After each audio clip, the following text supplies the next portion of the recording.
Hello and welcome to A Cast for Crows, the Game of Thrones inspired podcast brought to you by Deadscreen.net. It has been a very long wait for a very climactic episode. We are going to talk about the inevitably divisive but undeniably captivating Season 8, Episode 3, titled The Long Night. And with me, as always, to discuss this episode are Alexa. Hello. And Drew. I'm all sorts of fucked up. Okay, well, with that said, let's dive right into it. I want to start with a very simple question. We know that this episode cost more than $15 million to shoot, and it took 55 nights in Northern Ireland of shooting. So this is an episode that, whether you're a book reader or a show watcher, you've been waiting a very long time to see the outcome of this plotline. And I just want to ask you, first reaction, was it worth the wait? I don't know. I don't know. I mean, I think that I'd have to super dive into everything. Yeah, I don't have a great answer for you either, because I have a very Jekyll Hyde opinion of this episode. Me too. I have the opinion of when I was sitting in front of the TV watching it, and then I have the opinion of digesting it after the fact. And it's like two separate people sitting on opposite sides of the room arguing about something. I have an extremely divisive opinion within myself about it. So Okay. Yes and no? Mm-hmm. I'm 100% with you. That's the most eloquent and articulate way of putting it, because I feel that way too. Boy, you guys are really on the same page tonight. Well done. Well done. How did you feel about it, Joe? Two words came to mind when it was done, and I would call it flawed brilliance. I thought it was brilliant, but there were question marks and pieces big, that fat, I thought giant was question marks. That's kind of disappointing, but all in all, overall, it caused me not to care as much because I enjoyed the spectacle of it. But I will agree, it definitely wasn't perfect, but Right. I still felt like I was satisfied at the end. So, I don't But know. where I feel do we want to be? Where do we even want to Right. begin with this? Because it's hard, because it's you can't really sit here and digest the episode as a whole of what each beat was, because it was 99% fighting. Yeah. It wasn't that's what I was talking about this with Andy right before, and we didn't want to talk too much because we wanted to save it for the episode. But we were going over what we had planned to talk about, and I was like, is there really more that we want to talk about? Because really this wasn't not that it didn't move things along. Obviously it did, but it was an episode where a lot of it was the battling and just times where we couldn't really see what was going on. So I mean, I guess we could talk about one thing that's been super controversial I've seen is the lighting of the episode.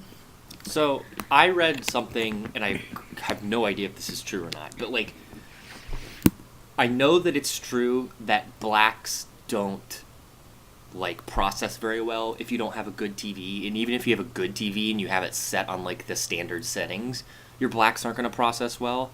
And put that on top of everybody streaming it, so you kind of get that bottleneck in data traffic. It's if you watch this episode on the 4K Blu-ray DVD release, I bet you it's not nearly as divisive. Yeah, I agree with that, and I will say that even while watching the episode, there were certainly times where I was thinking, gosh, I can't tell who's who or what's going on right there. It seems really dark.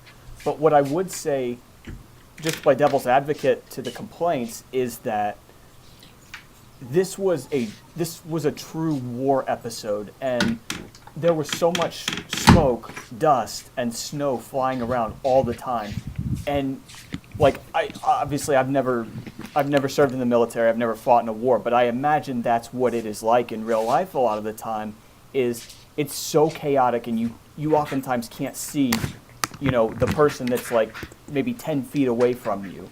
Right. It's so chaotic, and I felt like that's exactly what they were going for. to convey a further sense of realism to the whole thing.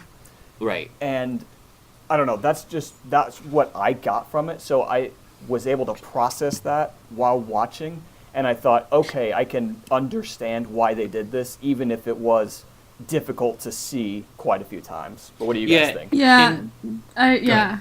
So yeah, because like what I felt was, I mean the like episode initially was very dark from the beginning, so I was like, okay, but like put myself in this perspective, like we're in, I mean obviously this is a fictional world, but what's meant to be kind of like the Middle Ages, and like somewhere super like, just kind of like isolated, that's really dark, and it's wintertime, or it's wintertime, not actually wintertime because it's like July, isn't it? But like it's winter weather. Yeah. And it's meant to be at night, and like it's not like they had electricity back then, so obviously it would make sense in the world that it would look like that. Not to mention, yeah, it is like a battle scene. So I'm sure in something as chaotic as that, you don't even know if you're like, there are times where I was like, are they even like killing the dead? Like, are people just not even paying attention? Like, because there's just like so many things going on. Like, it was really hard to tell what was happening. So I understand the complaints, but I also understand, like, why it would be lit like that. That being said, when Jorah came back in that first scene, after all the Dothraki were basically killed, and you see Jorah coming back on a horse, I was squinting super hard, and I was like, are his eyes blue? Like, are his eyes blue? Right. I could not tell, and it took me a very long time to figure out that he was alive. Speaking of that scene, that is one of the coolest scenes I've ever seen in a TV show. When Melisandre came and, like, lit all the Dothraki sword axe things, and then they storm off, which immediately you're like, this is not a great idea. Like, what are they gonna do? There's the strength in numbers, and sending all of them off isn't a great idea. But I think it was from Grey Worm's perspective, watching all of the lights flicker out, like just really slowly, one by one. That was a super awesome scene. It was extremely well done. It didn't make much sense, but it looked incredibly cool. Yeah. It definitely, like, made things feel tense, like... Oh, yeah, it really set the crap. stage. Yeah, exactly. And then they cut to it from Jon and Daenerys' perspective as well, that side view. And I was just like, oh my god, I wasn't expecting this at all. Like, you expected the Dothraki to kind of disappear, go down pretty quickly, but just the way they went about conveying that was outstanding. Right. Yeah. And then really quickly, it would have been unlike Jon or Dany to not do something stupid in that scenario. But, of course, 2 seconds in, she's like, we gotta move. It's like, what? You had a plan, and 2 seconds into the game, you bail on it. Follow your game plan. Trust your coaches. And speaking of feeling lost, maybe I just saw this wrong, but did Daenerys not spend at least half of the episode just flying around randomly in that winter? I think we know the Winter Storm was whipped up by the Night King, and we know that they went off to look for him and the Ice Dragon, Viserion. But while Jon eventually fell down, I think, and got back to the battlefield, Dany just kept flying around and around and just kind of couldn't looking. Tell where she was. Yeah, but she And I was think gone that's, for an aggressive amount of time. No, I agree, but I think that's the whole point of Melisandre trying to light the torches too, because they were light these things or whatever, and I could see why it's important. Also, just because we need to see, and also it fire kills the whites and stuff. Right. But I think part of it was also so Daenerys could see and could land properly.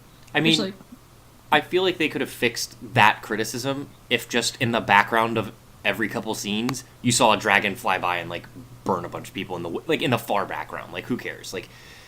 I feel like most people were what were they doing? Was but not that she was flying the whole time. I think it's that she literally can't see where she is, and she's trying not to just make the dragon shoot out fire because she could kill kill the living. Right. So I think it was meant to just kind of show that this whole time we're thinking Daenerys is badass with her dragons and stuff, and really she if she's put in a situation where she can't see, her dragons are no good.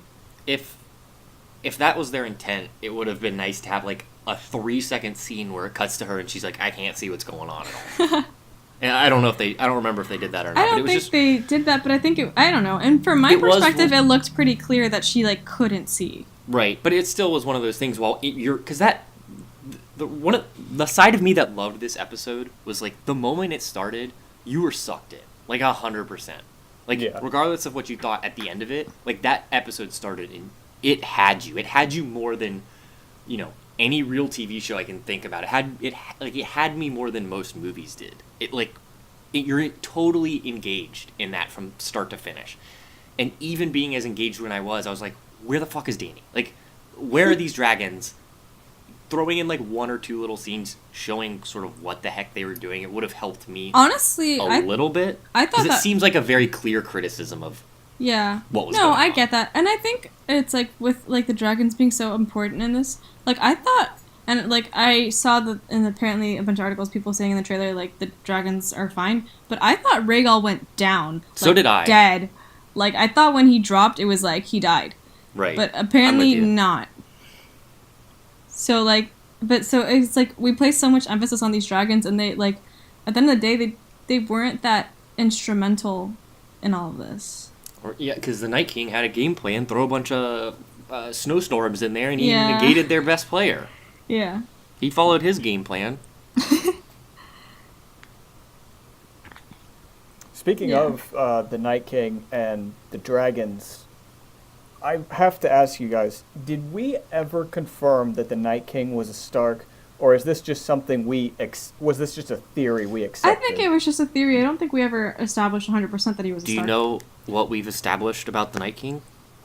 Nada. Literally too little. Fucking nothing! I mean... no, I will battle you on that. The whole purpose of not getting everything about the Night King, though, is like, if I'm not mistaken, the spin-off show is going to be about the First Men, and I feel like I don't want a spin-off show. Is where we're going to be getting Night King backstory. Yeah, but I don't want that. But HBO wants to make money. Right, but like you have to you can't like build up this great story and be like, yo, if you want the rest of it, you gotta watch this other show. It's like complete the piece you made. But I Don't think give me that's DLC exactly for information. why we didn't get any backstory on the Night King aside from how he was created.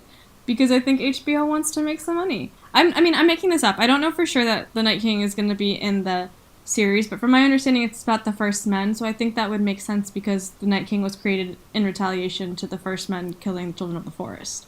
So that's why I'm thinking it's probably going to have some of his backstory. I don't think that's been confirmed anywhere, so don't take my word for that. If only my boy had just said a couple things to Bran, I would have been so happy. I thought he was going to talk for a minute there. I'm I won't fucking lie. heartbroken. Okay, 2 points on this. First, I think there's still a chance that we know Bran knows everything Stuff. from the past Does and he? present. Yeah. He has ideas. I'm so you mad. can put them together. But what I'm saying is there's still a chance that Bran can have a vision and we can still get some sort of explanation. But why would we care at this point? Like, Yeah, why who would cares? Bran care? Because Nobody it's like cares. he's defeated. Who cares about his backstory? Are we all gonna sit around the fire like at the beginning of the next episode and be like, oh, by the way, that thing that we just killed, here's some tidbits on it. Yeah. Like, if I'm John, I'd be like, bro, I don't care at all right now. He did, yo. Okay, point number 2. We did learn something about the Night King. He's completely immune to fire. Yes. And, Which, and great, the fact it was- that he only Targaryens can fly dragons. So I think Yes. we just had confirmation that the Night King is actually a Targaryen. I not did think a Stark. that too. When I saw that he didn't get burnt, I was like, oh, look at this Night King, the unburnt. Right, Very and much it like was Daenerys. intimidating for all of, I don't know, 8 minutes. Till we don't have to worry about it anymore. If we want to just dive right into that, I think we can start this discussion of our feelings about. I guess it's kind of skipping ahead to the ending. Oh, we were going to do it anyway. We'll come Yeah. back. We'll come back. I to mean, Honor let's be Our honest. Dead. This is what The best- everyone's going to talk about. Right. The best part about this that isn't involved with the ending was the scene about halfway through with Arya sneaking around, like, the library or whatever it was. But that felt a little like Walking Dead to me, I'm not gonna lie. I don't like watch I Walking liked Dead. it, but it was like zombies everywhere. Let me mean- not get eaten. It was just... That scene in itself is a great example of No, when I you thought pull it the was scene good. out and digest it. It's not cool, but while you're in that episode, Yeah. you're like, It this was is tense. awesome. It was very tense. Right. But like looking back on it, because I mean I didn't have any issues with it when I was watching it or anything, yeah, it but doesn't it make did. any sense, But when 'cause you she's think about running- it, it's like very much like any zombie movie where it's like, like I stumbled into this room which accidentally has zombies. I thought it was safe. Now I have to hide from them and make sure they don't see me. And then Right. like one sees me and I kill it so that it doesn't make any noise. Well, it didn't make much sense either because she was running from zombies that were like swarming the castle, and there's a bunch like chilling out, walking around real slow in a library. Yeah, I don't know. It felt very Walking Dead. But I mean, like, I think it... No, I mean, I agree it was a cool scene and everything. It just didn't... It felt like a different show. But it's just because of the zombie element. Like, I know that the whites aren't, like, your traditional zombies and they're totally controlled by the Night King, but, I mean, they eat people and they're dead. I mean, so. yeah, they're traditional zombies in every sense other than the fact that there's, like, a guy puppeting them. Yeah. Right?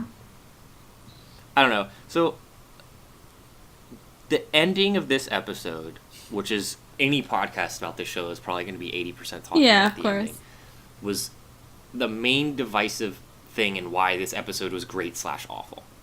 Because while you're sitting there watching it, that episode, if you just like watch that episode, if that was the last episode, I have an entirely different opinion of this episode. Yes. And I'm going to get ahead a little bit, but like that's something that I've really had a problem with, and I've mentioned it the last 2 podcasts we've done, is that this season feels weird unfairly because we know there's only a certain number of episodes left.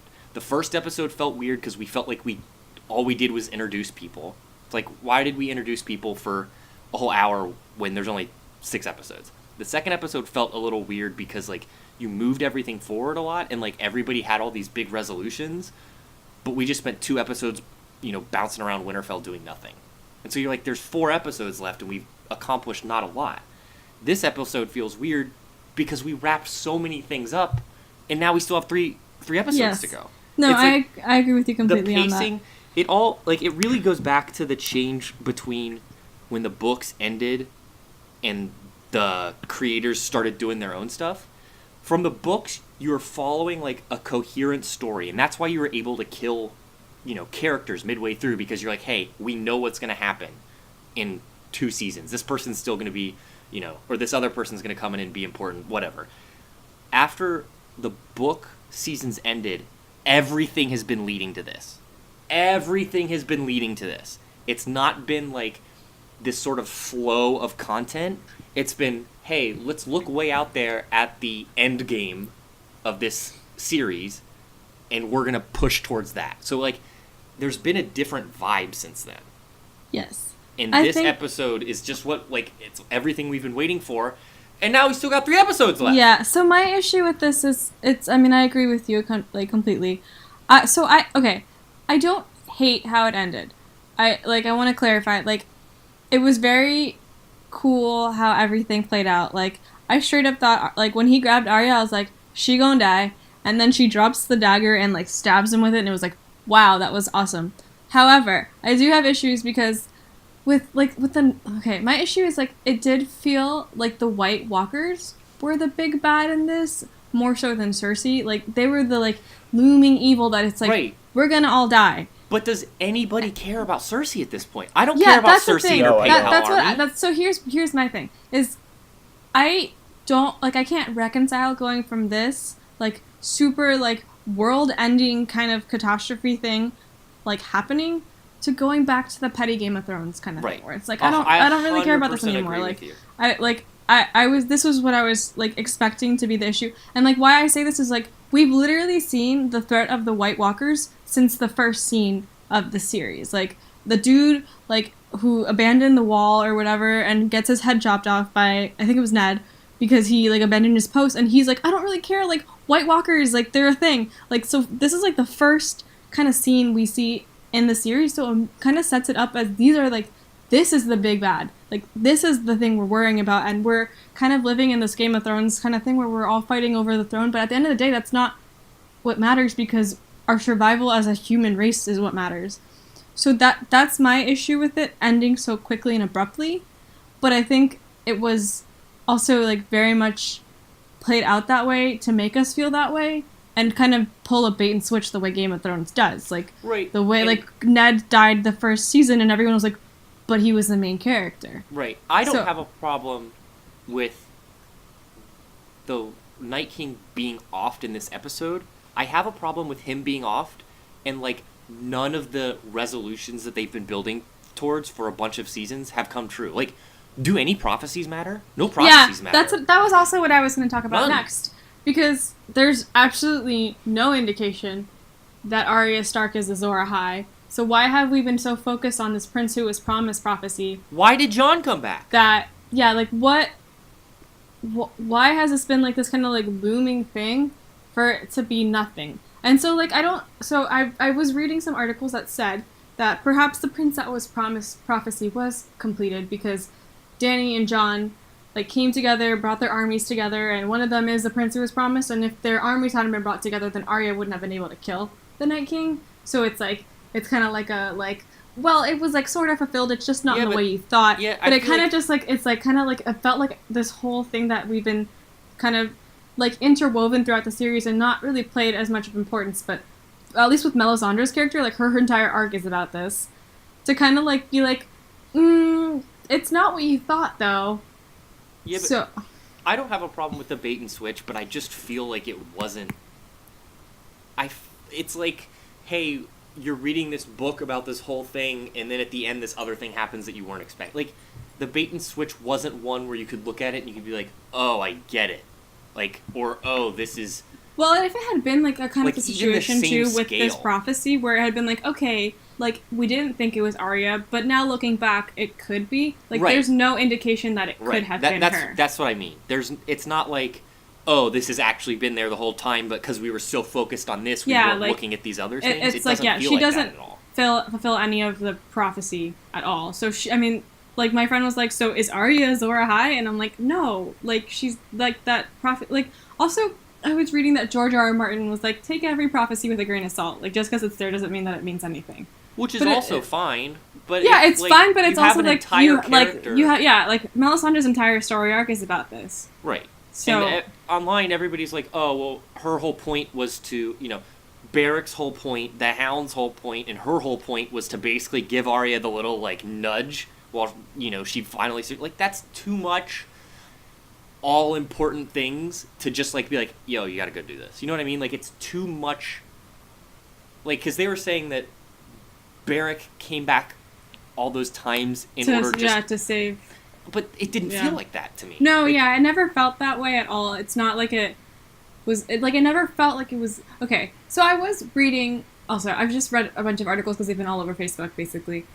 That, like, there have been little hints and clues as to, like just, like, these things that Arya would be the person to kill. It's just nothing anyone ever paid any attention to. So, like, I mean, Melisandre did say the, like, brown eyes, green eyes, blue eyes thing in season 3. And no one just, like, people were just like, yeah, she's gonna kill a bunch of people. So there have been, like, little indications that she was leading up to this, so it must have been kind of endgame from the beginning. Or at least to a certain degree. But I don't, yeah, like, I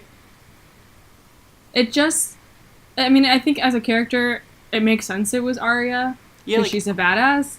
I don't have any problem with it being her. But it even. just, like, I And, don't like, know. I definitely didn't want it to be Jon. I don't like the idea of, like, one character being the, like the savior. I'm tired of, like, Christ figure sort of things. Yeah. Where it's like, he No, I came get back. that. So, like, I'm not bothered. It just, like, I don't It mind that it was feels Arya, weird. and it was cool watching it happen. I was like, oh my god, she's, like, actually gonna do this. But it was also kind of just like, it feels wrong, just because. And I mean, this is all prophecies, and we're supposed to take these as we want, and that's also, like, our own shit. Like, that's not the show. right. But even it's then, like it feels like there was a lot of hype around this kind of thing that either Jon or Daenerys, who fulfill the prophecy, would be one of them to do it. So it felt weird. Like, I was watching it and I was like, wait, Well, I but mean, what? I think part of the reason it feels so weird is because it was incredibly easy. Like, Yes, yeah, that's also a part lot of it. of- It felt a lot of very people died, anticlimactic. but, like, the in dude, that part. the dude got killed because he wore a crop top and exposed a little bit of belly, and, like, it's not like I totally believe that I would feel entirely different about this if the White Walker and a bunch of the other whites, the other White Walkers especially, were entire. Have we even seen one other than throwing the javelin do anything in the last 3 seasons? Yeah. They've been entirely useless. No, And so, like, I if see they that had come too. in and It there had felt been like a too big easy. battle by the whatever the tree's called, The and like weirwood tree. yeah, if like Theon offed a couple and then got overrun instead of just like getting thrown into a fork, and if maybe Jorah and Dany were in there and Jorah got off, like if it was like incredibly overwhelming and you just saw the Night King you know what? Let Brienne go there. Let Brienne get offed there. Yeah. Let the Night King off her. Let the Night King off Theon. Let the Night King off, Jorah. Let him start slicing through people. Let him and Jon get into some sort of battle and, like, totally overpower Jon to the point where you're just like, Jon's done. Like, this is awful. And then have Arya come in and shank him. I feel like you have a totally different feel to this. The problem is, he's standing there. There's a bunch of White Walkers around him that are apparently blind. And Arya comes just running in. Like, it's like... Yeah. I don't know. It's like... You build up this big, super intimidating monster, and he's really done nothing. Yes.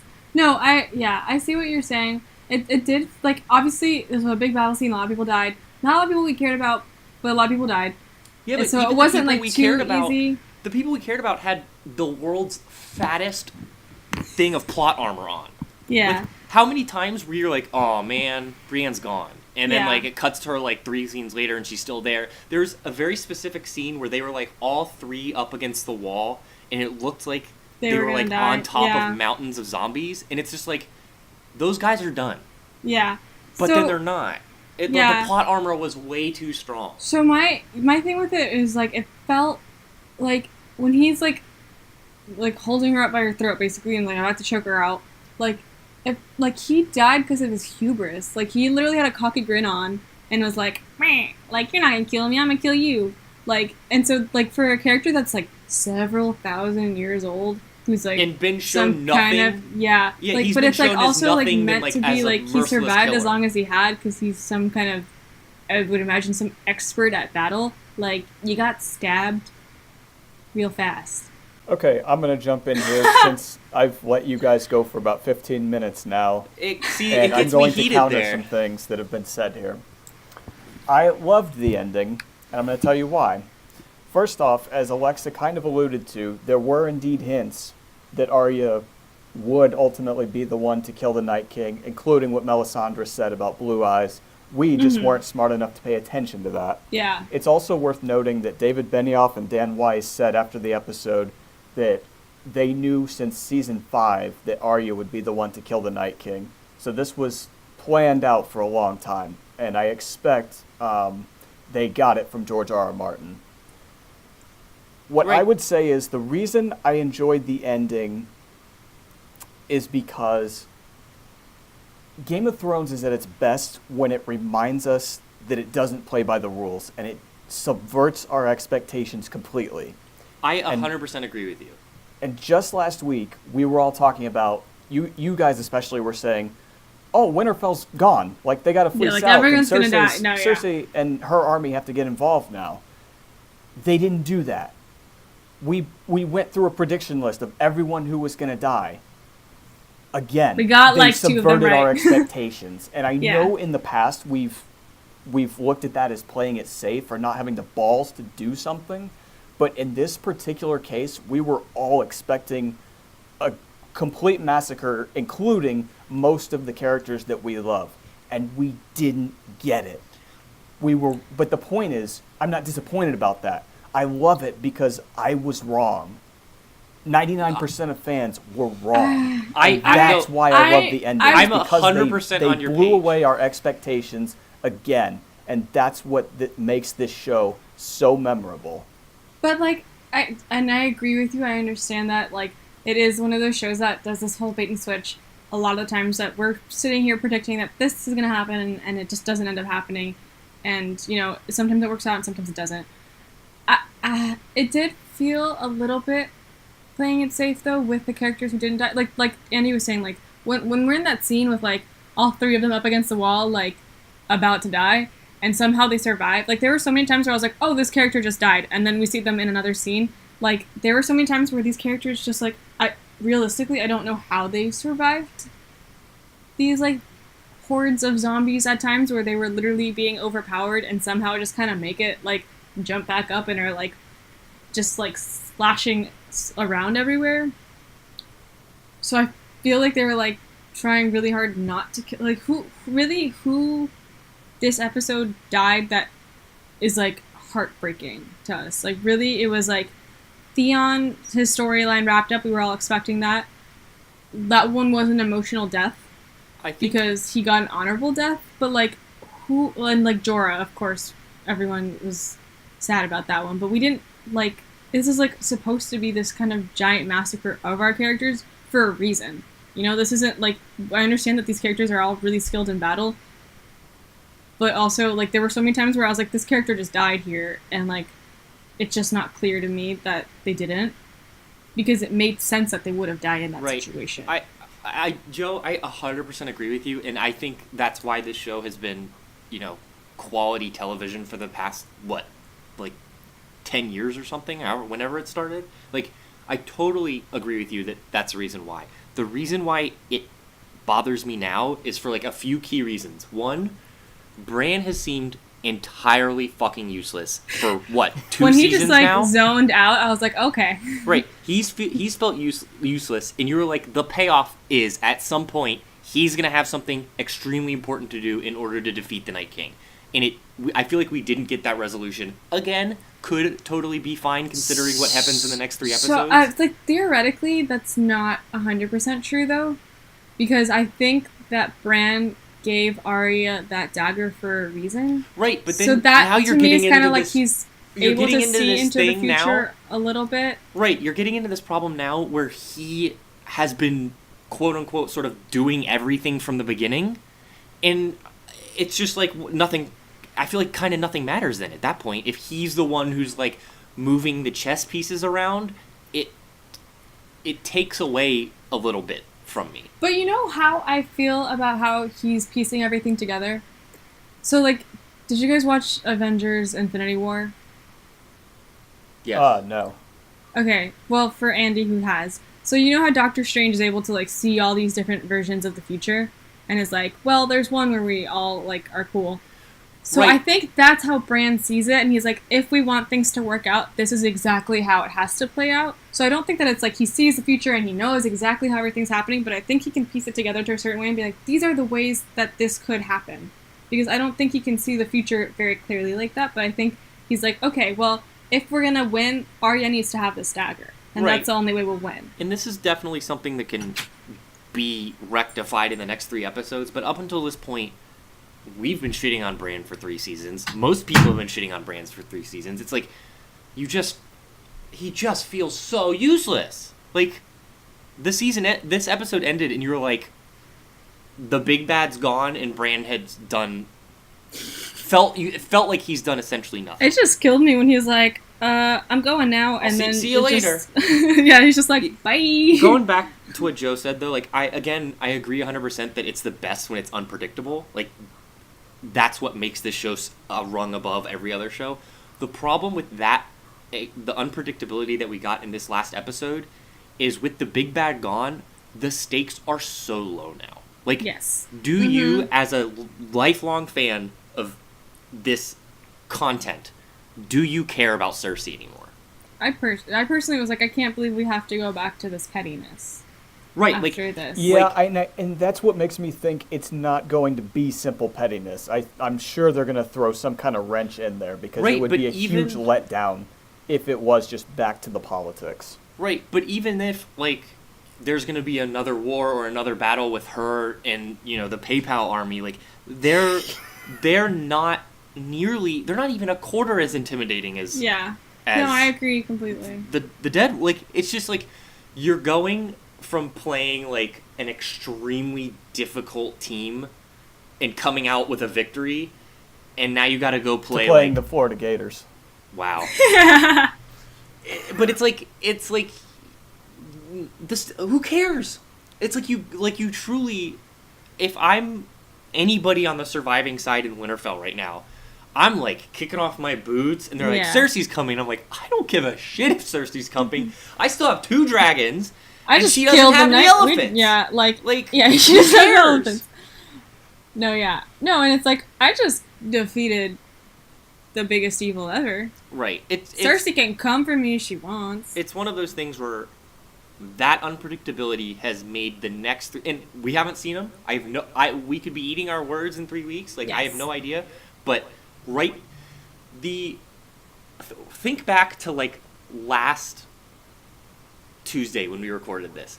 You guys, everybody had a very similar feeling how stoked we were to go into this next episode. We knew where all of our paths were converging. We had an idea of what was going to happen. We were excited for, all of these things we've been paying attention to for the last couple of seasons are kind of coming to a head. And you have, just the exact opposite reaction right now. Like, what are we doing? Where are we going?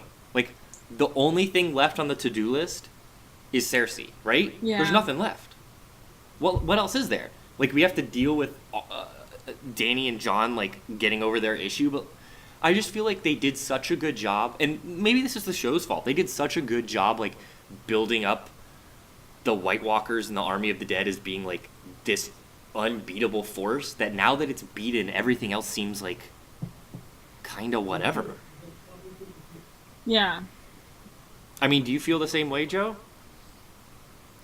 Yes, but I'm still going to keep the faith that, again, they're going to throw in something that's going to be so mind-blowingly unexpected that we're going to sit here and feel bad Right. for speculating like this. I don't know hope what it you're could right. be, I hope you're hope right. I so feel like they too. have to do something. That's I what I hope was. so too. It's just how do you top the Night King? I was trying to come up with crazy theories. Is there any way that what's her little creepy hand's name? Qyburn?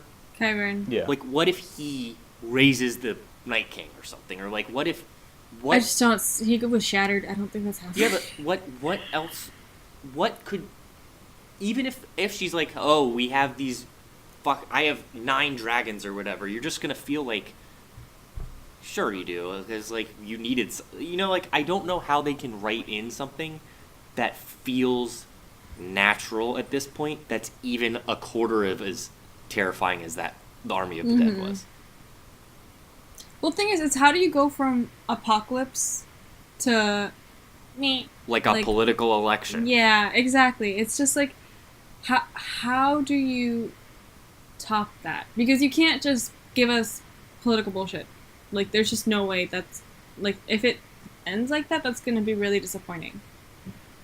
Right. So I mean, let's give our Game of Thrones people a little credit. They have not done us too wrong over time. There's a reason we have a whole podcast dedicated to it, because we're a bunch of nerds who love it.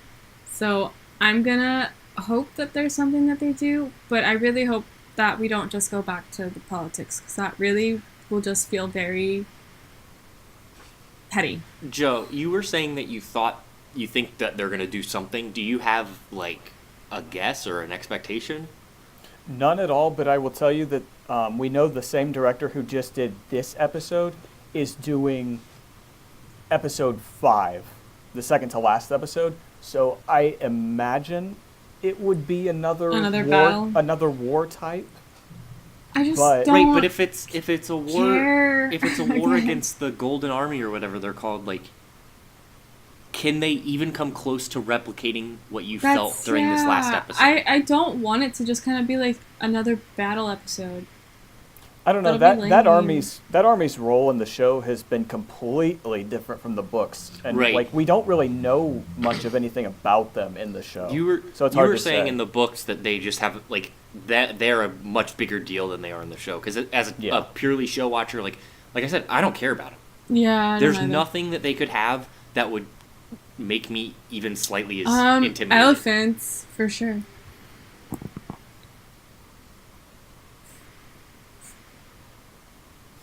Yeah, just going back to the ending real quick, I guess the only thing I would say that left me with mixed feelings is that because the Night King is now dead without us learning anything about him, he's not really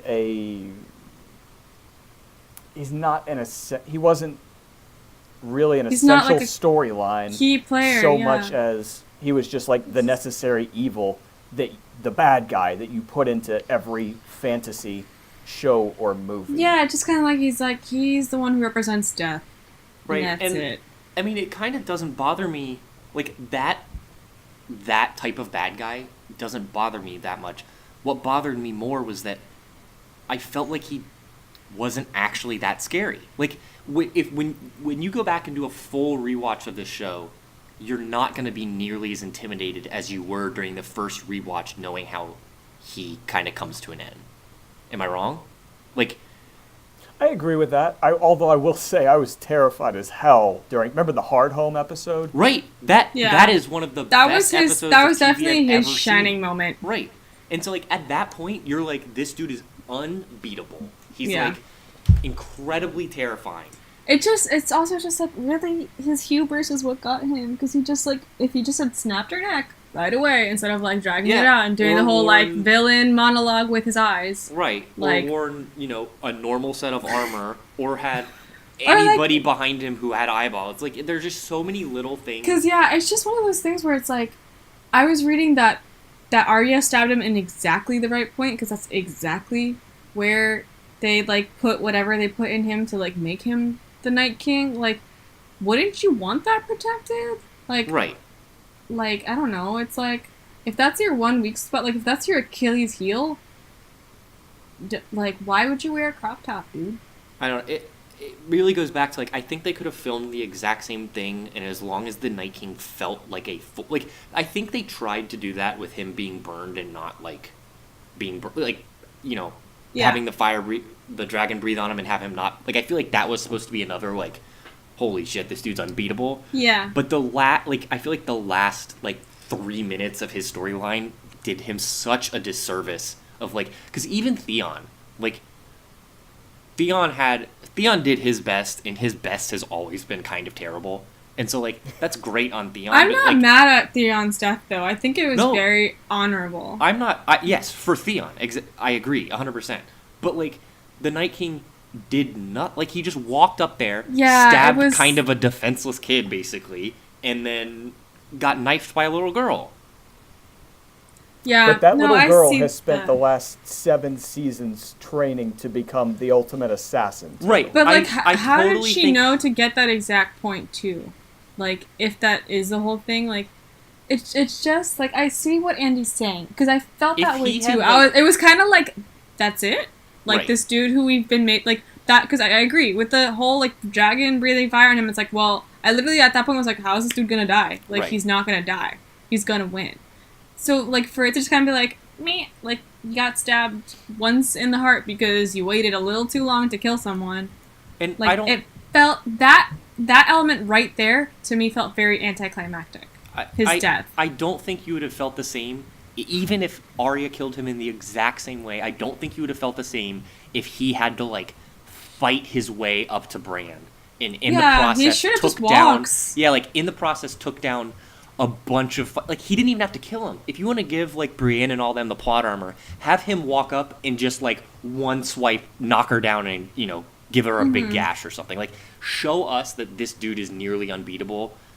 Other than, like, it just felt weird. Like, I feel like they tried to do it with the fire, but it didn't do what it needed to do. Like, it just felt anticlimactic. I'm with you. But, to go back, in the episode at that exact moment, I was like, No, yes, me too. this shit's awesome. No, I agree with you. That it was definitely something where after I watched the episode, I was like, but really? Yeah, you Like, digest. That's how he died. I don't know, because like I was watching it and I was like, oh no, like I predicted one of the Stark sisters was gonna die. Here's Arya's death. Like, we love this character so much. She's like basically everyone's favorite character. Like, and they're like, we haven't lost anyone too major at this point. This is it. Like, we lost her.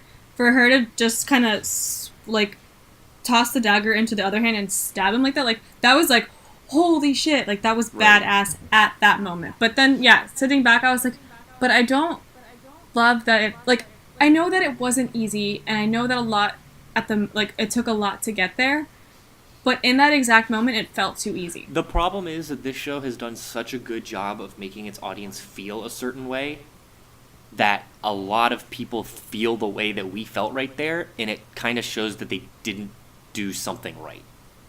Mm-hmm. I don't know. I love the fact that, like you just said, when the Night King turns around, grabs Arya, you think, oh yeah, she's dead. And to go to a scene we haven't discussed yet was back when Sansa and Tyrion were hiding. Sansa That was pulls a out the beautiful dagger, moment.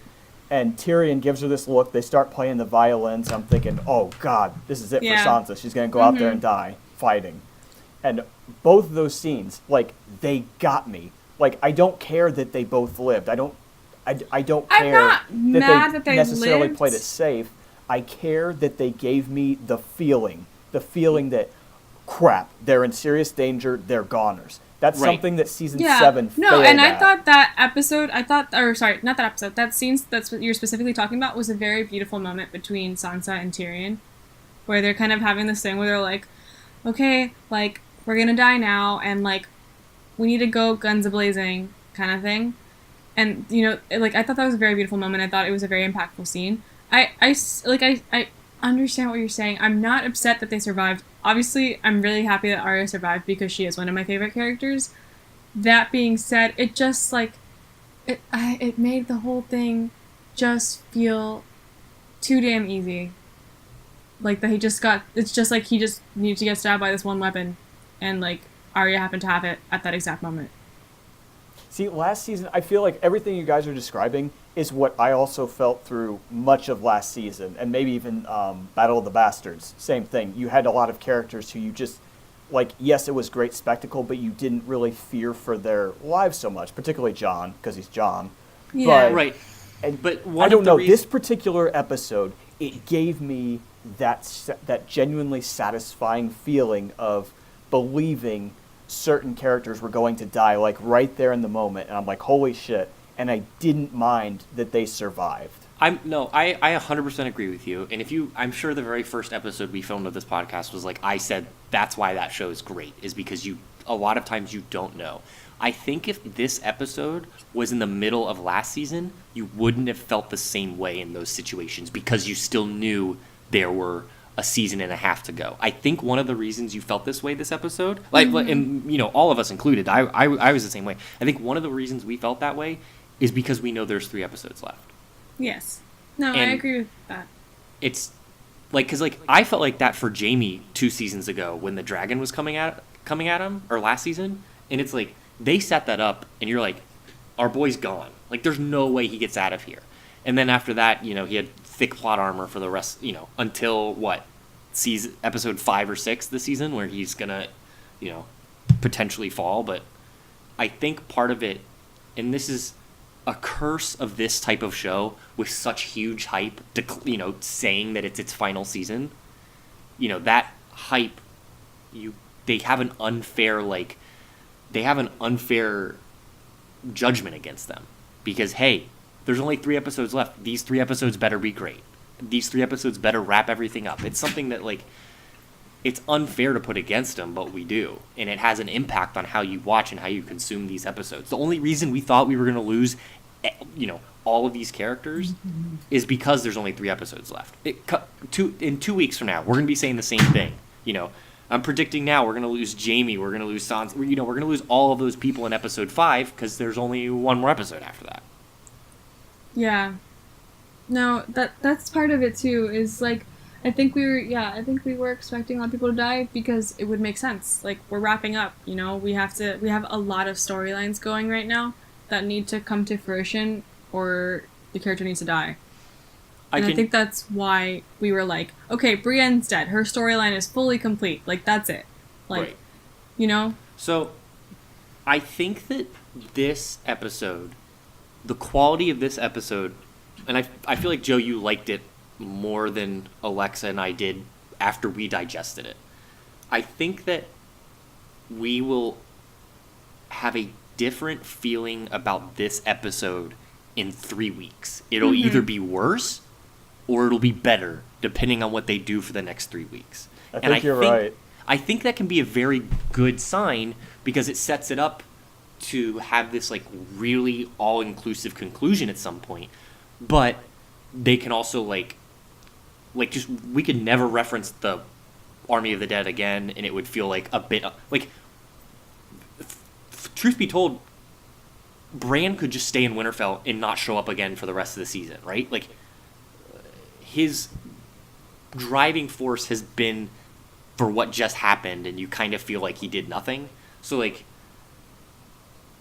he could theoretically be non-essential for the rest of the time. Or, on the inverse, he could do something extremely important, and it would make his impact on the last couple episodes not that big a deal.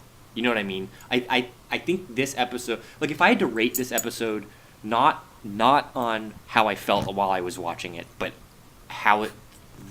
what it did kind of on paper, I probably rate it relatively low.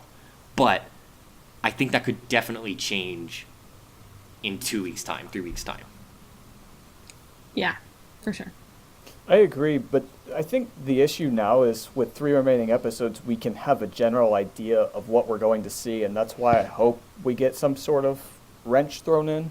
But like next week, preview showed, went back to Cersei and Euron, and they're going to travel down to King's Landing and all that. Presumably in 2 weeks' time, we'll get probably the last big war, and then you would think the finale is like whatever the aftermath is of that. Right. Right. It feels a little bit. It sounds like it could be a little bit formulaic, but I'm just going to keep the hope that they'll do something completely unexpected.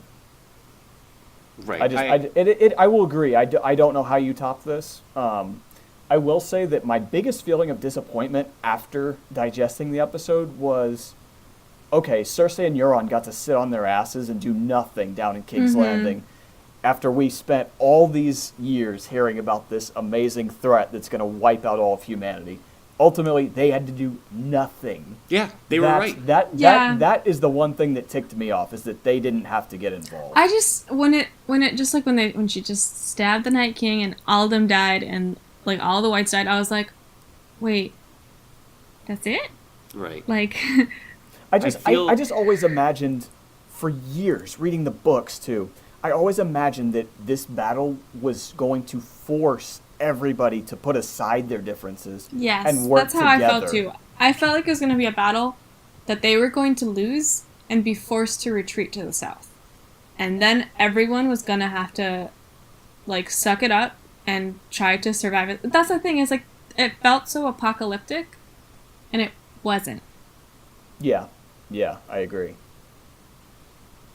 Yeah, it did bum me out, because that was something I was looking forward to, was like a Cersei and a Sansa, or even a Jaime and a Qyburn or something, everybody together, all the Greyjoys together, coming together for the sake of humanity. And ultimately, we're going to end this thing we may end this thing with the politics still going on. So, I hope they have something, I hope they have some kind of wrench thrown in. So, how are you going to feel if they don't? Like, what if we go down and next episode is like 90% politics, episode 5 is a battle against the Golden Army, and episode 6 is whatever conclusion they have? I would say, I would go back to what I said last season and at the start of this season, that ultimately they didn't have the balls to go to places that George R.R. Martin will probably go with the books. You know what would like hella bum me out is like all of what you said, and then like the last scene is like literally everyone at like a wedding. And that's John it. and Dany, and no. it Yeah, ends at and John then and it's just Dany's like a wedding. little, like literally like a flash forward, and it's like, look, we're all happy and drinking and happy at this wedding, Yeah, and it'd be everything's fucking awful. resolved and everything's perfect. Like that would bum me out. That's been my fear since season like 2, which is why I've been Team White Walkers the But that's entire why time. I was and now a I have little, to find a new team. That's why I was a little bummed. And I mean, we'll see. I mean, maybe we lose a lot more of the like integral characters in these upcoming battles. But that's why, and it's like, it's not that I wanted to lose any of the characters that I loved. And I mean, we did lose some that we loved. That I know you did. But I personally, like, it's not that I want them to die. because I don't want them anymore. It's just like this isn't a show that can end so happily that like everyone we love died or survives. Yeah, but I'm more Like worried now than I've ever been that that's going to happen. That's what I'm saying. That's why I was a little disappointed that we didn't lose characters like Brienne or Podrick or Tormund or Jaime or like really we like the characters that we lost that are important are like Jorah. Like dude's kind of had a death sentence for a while. He survived it and like his storyline's totally wrapped up. Like he saved his Khaleesi, you know? Yeah, like, both him and Theon needed to die this episode. Like, Right. if he didn't die this episode, how does he redeem himself 100%? Like, he's done a lot of redemption, but that was his final arc. Like, to be like, I saved this family that because I betrayed them and I'm an idiot. Like, it's the only family I've ever had. Like, it makes sense that he's the one who dies there. Like, Beric Dondarrion, I don't give a crap. Like, you know, this dude was like he's long dead in the books. Like. Lyanna Mormont was like a little like, oh, that's really sad, and like that's the end of the Mormont clan, like, and that like was sad because we love the character so much, but really it's like who died that we Right. like are super upset about, On the and f- it's just like we're wrapping up so rapidly now, like Right, they like, better not all survive. it's gonna That'd like be a bummer. Yeah, but even now, like if Brienne gets taken down by a bunch of Golden Company people, like she needed to be taken down by a bunch of White Walkers. Like, yeah, that's like a much you more. survived a bunch of whites like overpowering you, Right. but you got taken It's down like- by this dude. Not only did they make the big bad feel not all that actually big and bad, but it also made our heroes feel stronger than they are. 'Cause Yeah. How could who can you lose in battle next fight that didn't just demolish like 8 million dead people? Mm-hmm. Well, one thing I will say, as far as the people we lost, I feel like every one of them was given a death that was worthy of their characters. Yes. Oh, I In that 100% sense, agree. I No, found and it I mean Jorah's satisfying. death scene was hella sad. I know lots of people cried about it. My boy Ed.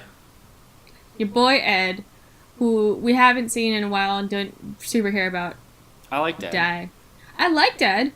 I didn't love Ed because I don't know anything about Ed. But the thing is, I think you're right, and that's what I was getting at, is that if we lose these characters later on, will it feel like they got deaths that were worthy of their character? No. Yes, there's that's only the issue. There's only a handful of people that I can still feel like they have worthy deaths. Like if Brienne dies saving Jaime, sure, whatever. But like who else? Like if Podrick gets killed by a bunch of Golden Company people, it's just gonna be a bummer. It'll be like now you're actually a good fighter and you freaking defeated the dead. Right. But you don't, I definitely agree with that. Because really, it's like, even if Brienne does die, sacrificing herself for Jaime, it's like, you literally were overpowered, like, 30 times, and somehow you made it out alive every time. And so, like, really, it's like, how do you, like, is it just like they're all super tired from this last battle that they don't have the energy to fight the same level? Right. Because that won't feel good. Like, if It'll Brienne be- just kind of dies now, it's gonna be like, meh. It'll be really interesting to see what goes on over the next couple episodes. Yeah. I think I one think- thing we're yeah. forgetting about is the possibility that we know Cersei knows how to get a lot of people together in large groups and destroy them at once. Like, remember how she rigged that cathedral or whatever Yeah, the to Septa Baylor. collapse on I can't remember their names anymore, I'm sorry. But the Are point you talking is, about the Septum Baylor? yes, that was it. Very good. Well done, Alexa. I Well got done. you. This time I'm not that tired, so I won't screw up names. But no, I'm just saying, one thing I wouldn't discount is the possibility that Cersei has something like, just forgetting armies for a second, she herself may have something massive planned, sort of similar to that Sept of Baelor, where she could potentially take out a bunch of her enemies in one shot. I wouldn't But rule that'd be that out. lame. I'd be Really? bothered by that. I disagree. I don't know. It- Like, I if think that's how the we one lose thing that some would of our still people, make her a badass for me. I just think it don't- depends on how she does it at this point. it's just like, if I that's agree how with she you, takes Joe. I out, like, think that could be Brienne, I'm gonna be pretty like, cool. meh. It You're going depends to be on going how mad like anyway. yeah, it depends on It's how just, how do you... top this. Yeah, I think I'm probably gonna We go have to burn. wait and see. So, before we wrap up, I want you guys to rate it on how you felt while you were watching it, like as an external piece of essentially cinema. You know, how you felt about it then, and then how you felt it when you digest it. Okay. Because it's like I did enjoy it while I was watching it, but there were times where I was very confused, and that's the lighting, 100%. And that I'm not like judging them for it. I'm not saying it's bad, but there were so many times where I was like, wait, so is this character still alive? Like, while watching it, you know. So like there were points where I was disappointed while watching it. So I don't know, like a 6.57. Wow, very specific. I'm just trying to like kind of point out where I'm at, because it's like it wasn't, even while I was watching it, it wasn't one of my favorites. Huh. I feel like I would have rated it pretty differently. I would have given it like a pretty high. I would have still put it below Hard Home, but I would have put it pretty high up there. I was extremely engaged while it was going on. I don't know, there were points in the episode, and like I understand it's meant to like build tension and stuff, but it was like, I don't know, there were points where I was like, did we need this episode to be an hour and a half? So that's why it's not, maybe 7, maybe 6.5 was a little harsh. But I don't know, I wasn't, and okay, that being said, I was extremely tired while watching this episode, because I've had just like a killer weekend, and I did not sleep basically at all. So I was like in my bed, like kind of trying not to fall asleep at like 9, so maybe that's part of it. But I was like, come on, just wrap up, I really want to go to sleep. What about you, Joe? Immediately after finishing watching it, 9 out of 10. Damn, I think that's high. Hard Home is the highest you can get for me. Like, that's 11 out of 10. Yeah, I'm with And you. it didn't top that, but No, after, I agree though, after, it's one of those that you really do need to think about and digest for a while. And after digesting it, I'd still give it an 8 out of 10. I still very much enjoyed it. And despite the questions and the complaint, I'd call them complaints, the questions and the complaints I had about it, I was still left with the overwhelming feeling of satisfaction.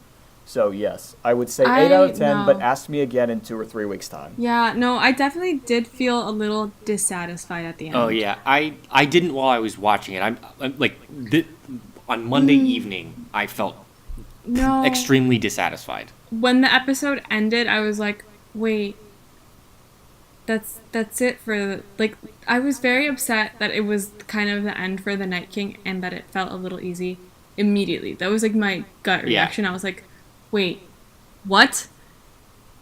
So all right. So before we end, my team got eliminated. You're used to that. Oh my gosh, I've been Team White Walkers since the show started, and now I want who's the biggest underdog that can still quote unquote win. Like win the Game of Thrones 100%, like end up on the Iron Throne? Sure. I don't even think we know exactly who the contenders are aside from like the most obvious ones. Like, I think I might be Team underdogs. Cersei for the rest of the time. Ooh, Oh. no. Yeah. No. What are you doing? I think I might be doing What are you, that. a well-done steak eater? No. Oh my god. Anyone but Cersei. How about Bronn? No. Your boy Bronn's alive. Absolutely. Let it be Let's Bronn. go Bronn. For sure, 100%. I am 0% Team Cersei. I want Cersei to burn in hell. I'm still very much of the, like, my hope is that this show ends in, like, complete devastation. Nobody survives. That's still my goal. I don't see that happening. Well, I don't know, think it's because possible the anymore. number 1 seed Night King got knocked out in the first round. Yeah. Yeah, Night King. I wanted Andy's ending of Night King forces sitting them on all the the way. Iron Throne. Night King Truly. wipes out humanity, sits down on the Iron Throne, says nothing, and the camera just cuts to black. And Let's And go. then it's just like that Thug Life meme where, like, out of nowhere, like, the sunglasses appear and it's like, Thug Life. That still would have been the best ending to that show. I stand by it, and I No, have for I agree with 8 that. That would have been a seasons. very dark ending, but it would have been one where we're like, oh. unforgettable. You Yes, know what? definitely. Well, it can't happen anymore. I was gonna say, give me a White Walker John on the throne. I'll even take that. But Yeah, or if that even White doesn't- Walker Cersei. There are a lot of Yeah. people saying she's gonna turn Night Queen. Sure, absolutely give me that. Let Jamie stab her down, right? And then Qyburn does some magic, and she pops up again. Let's do that. I'm fine with that. I don't want her to end up on the Iron Throne if she has I sentience. just don't. I've been against it from the beginning. I don't want John or Dany on there. I think that's too. At this point, I'm seeing that we're at John and Danny's wedding. Man, at the I'm end going of to it. be heated if that happens. I'm going to be so mad. I don't know. I feel like that's where it's going.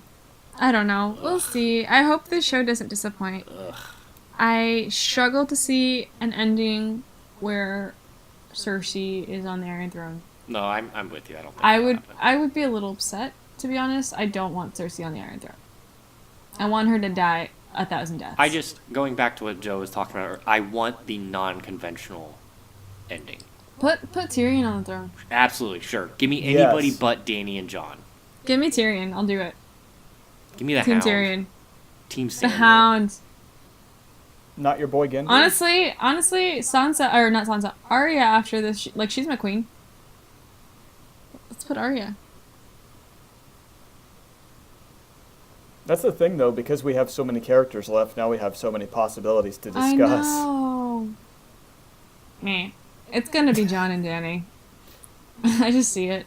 I'm so picturing this, super freaking happy ending, and I really just hope that's not where we go. I don't want it. Don't worry, George won't do that. Or it's gonna be one of those things where it's gonna be we think it's John and Dany's wedding, but in reality it's Tormund and Brienne's wedding. All right, I have one final question before we wrap this up. I meant This to is ask. the 10th time you said I know. before we wrap this up. So, Joe, Yes. what do you think is going to happen with these books? In the sense that, are you ever going to get another one? How? I feel like I have 1,000 questions. Is to the ask you. ending of the show the ending of the books? Yeah, that's kind of what I'm asking. I told you, I remember telling you, I think it was back in season 6, that I was no longer concerned about going past the books because I felt like they had diverted so much that they were almost guaranteed to have different endings, significantly different endings. But And I'm sticking- I've I'm heard sticking that with George that. R. R. Martin told D&D that he had told them the yeah, ending he did. had planned. He certainly gave them cliff notes or whatever, but he's so So- far behind I schedule at know. this point. And we know he's notorious for changing his mind. All authors change their that's minds. true. So Do you think I you'll am even not get- convinced, just based on Stannis's and that whole Winterfell thing alone. Is I it am going to not be Lady convinced. Stoneheart on the throne? Well, the fact She's that still alive? Yeah, the fact she's there too. That's another factor. But I just think there's so many differences at this point, and we know those guys are working off cliff notes at best. Yeah. That I'm still confident that it'll just be very, very different in the end. And I can't see George R. R. Martin playing up some kind of happy ending, even if that is what HBO gave us. Do you think you're even going to get the books? Nope. So you think you're done? You think his story, what he's written, is essentially done so far? You don't think he'll publish another one? I think now that we're in season 8, I'm happy just to have an ending to the story at all. Even I if it's not the think- one that he wrote? Yes. I think we'll get Winds of Winter. I'm just not hopeful. I don't So- have any expectation for that final book. What are the chances that Beyonce drops Winds of Winter right after the last episode of the TV show ends? It will never happen because he has stressed many, many That would be times that hilarious. he just writes on his little I don't know what it's called, blog spot or whatever. He writes it. He's said that many times actually. People have speculated about that. And he says, "No, when the next book is finished, you will know about it on my little blog." And I don't see him as the type to pull that kind of a move. He's never struck me as that type. I feel bad for you and for all over other like book diehard fans. I feel like he's screwing you, and I feel like he shouldn't do that. It really bugs me. Like, we all understand timelines and, the fact that there's delays, writer's block, all that stuff happens. And he's a busy man. He's a famous man. We get it. But it's been 8 years when he wrote the first 3 books in 4 years. Yeah. I mean, that tells you that this is a guy who expanded his world too much, and I think he's lost control of it. He doesn't know how to tie it all back together. That's been my belief for a long time. And that's why I'm happy just to be getting an ending. Whether it's an ending we love or it's an ending we hate, it is an ending. It's an ending, and yeah. I am satisfied with that. That's okay. But to answer your question, I think we'll get Winds of Winter at some point, but that last book, A Dream of Spring, if this is his writing pace, it's just hard to see it ever seeing the light of day. I don't see it. Bummer. He's not in great health either. And that's the thing. And of course, you don't want to speculate about any person's health, but No, but the fact is, it is a concern. yeah. And, if the guy wants to sit back and enjoy his money and his fame that he gets through this show now and his side projects, whatever, that's his choice. But yeah, Andy's right. There are many, many, many book readers who feel screwed over. Imagine the people who have read this series since the 90s, Yeah, How are they feeling right now? Yeah, they should feel screwed over. Like I think it's a shitty thing for him to do. I don't think he's handled this well at all. But That would be more unexpected than anything Game of Thrones could ever do.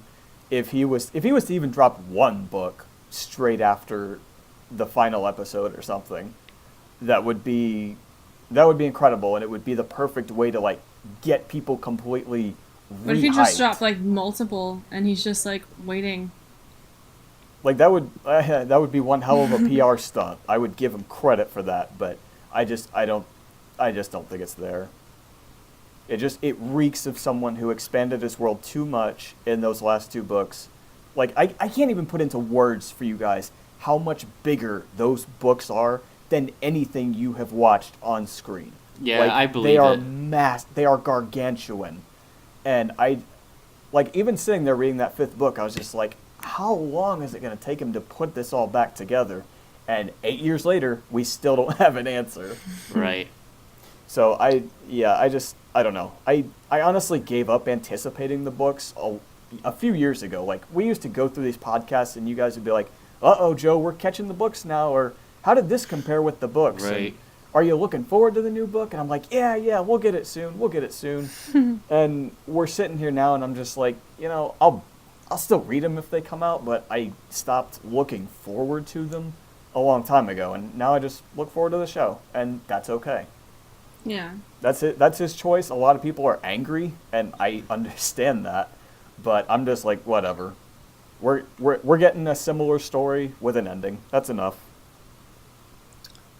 All right. Well, this has been a great episode, guys. But I think it's coming to the point to wrap up because we've been talking for a long time, and it was a very controversial episode. So I know why. Yeah, we had a long episode, so we had a long podcast to match. Yes. We spent the long night talking about the long night. Yeah, thank you guys so much for tuning in. I hope you enjoyed this episode. I hope you enjoyed what you watched. If you didn't, well, we've had every possible opinion on here tonight, so hopefully you found something you agree with, or maybe something to make you think a little bit. But thank you very much for tuning in. This has been A Cast for Crows, yakking it up about Season 8, Episode 3, The Long Night. And we will recover, and we'll be back next week to talk about Episode 4, Valar Morghulis. Bye.